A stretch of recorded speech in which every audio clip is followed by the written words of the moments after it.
The complement of an event, denoted by A bar, consists of all outcomes in which the event A does not occur.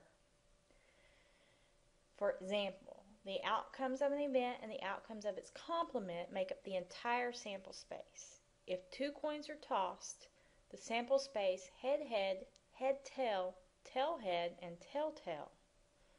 The complement of getting all heads is head-tail, tail-head, and tail-tail. Therefore, the complement of getting all heads is getting at least one tail.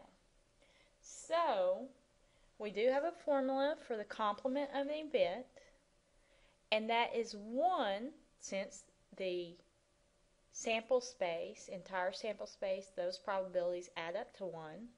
We'll take 1 and subtract the probability of A, the probability that the event does occur, in order to find the probability that it does not occur.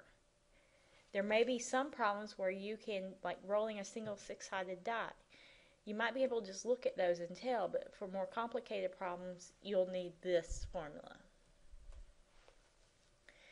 If you're dealt one card from a standard 52 card deck, find the probability that you're not dealt a queen.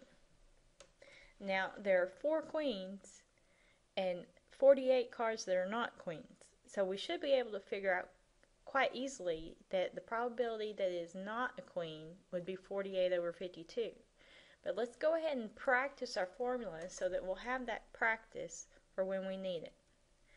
Now, instead of using the bar over my event, most of the time I'll actually write not in front of the event. So not queen. So that'd be 1 minus the probability that we do have a queen. And the probability that we do have a queen is 4 over 52. So you can use your calculator to do that subtraction or find a common denominator and subtract to get 48 over 52. And that reduces, as we should always reduce our fractions, to 12/13. Now, the probability that we are not dealt a heart.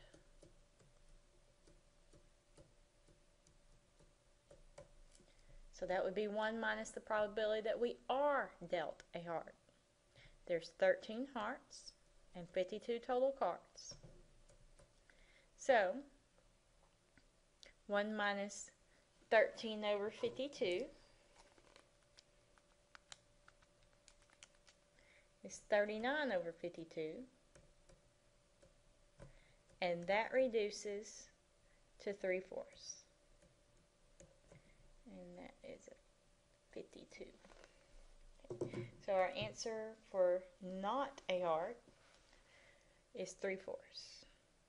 Now you roll a single six-sided die, find the probability you do not roll an odd number. So your sample space is 1, 2, 3, 4, 5, and 6. So if you're not rolling an odd number, you're rolling even numbers, and there's 3 of those, so 3/6. However, again, let's use the formula just so we get the practice. So not odd would be